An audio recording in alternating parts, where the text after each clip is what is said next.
Hello বন্ধুরা, সবাই কেমন আছো? আশা করি ভালো আছো। আজকে আমি দেখাবো পটল আর আলু দিয়ে নিরামিষ তরকারি। প্রথমে আমি কয়েকটা পটল নিয়ে নিলাম। তারপর এগুলোকে এদিক ওদিক করে কাটতে হবে সুন্দরের জন্য। চাইলে আপনারা পুরা খোঁচাটাও কাটতে পারেন। আমি সুন্দরের জন্য এমন করে কেটেছি। তারপর আলু পিস পিস করে কেটে ধুয়ে নিতে হবে।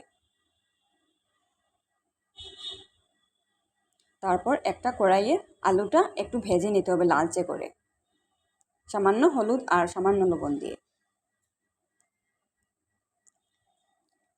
এই যে ভেজে বাটিতে রেখে দিয়েছি।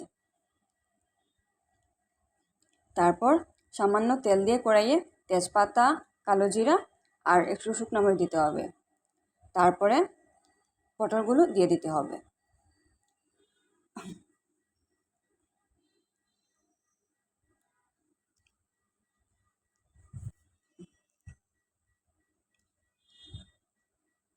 আপনারা চাইলে কাঁচামরিচও দিতে পারেন। এটা কিন্তু যারা নিরামিষ খায় তাদের জন্য খুব ভালো। তারপর এর উপর সামান্য হলুদ আর সামান্য লবণ দিয়ে দিতে হবে। এই যে, তারপরে নেড়ে চেড়ে দিতে হবে যাতে চারদিকে একটু ভাজা ভাজা হয়।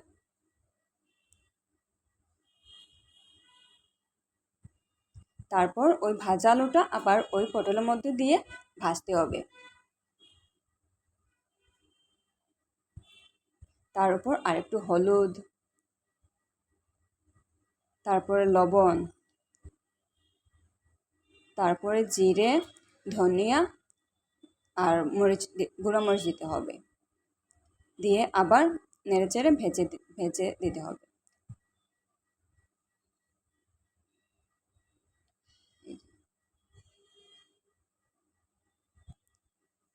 তারপর নেড়েচেড়ে একটু ঢাকনা দিয়ে ঢাকতে হবে। এই যে আমি জিরে তারপরে ধনিয়াগুলো দিচ্ছি।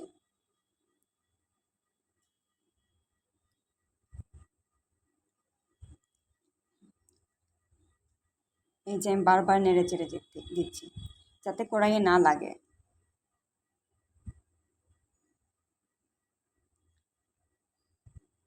তারপর এখানে আমি 2 টুকরো দারচিনি দিয়ে দিয়েছি। তারপর একটু ভাজা হয়ে গেলে জল দিয়ে দিতে হবে। পরিমাণ মতো জল দেবেন। তারপর ঢাকনা দিয়ে ঢেকে দিতে হবে। এই যে তৈরি হয়ে গেল আমার নিরামিষ পটল আর আলু তরকারি। আপনারা বাসায় রান্না করতে পারেন। যারা নিরামিষ খান তারা এটা অবশ্যই খাবেন। আর আমার ভিডিওতে লাইক দিবেন, শেয়ার করবেন, কমেন্ট করবেন। আর সাথে থাকবেন সবসময় আমার। ধন্যবাদ সবাইকে। সবাই ভালো থাকবেন।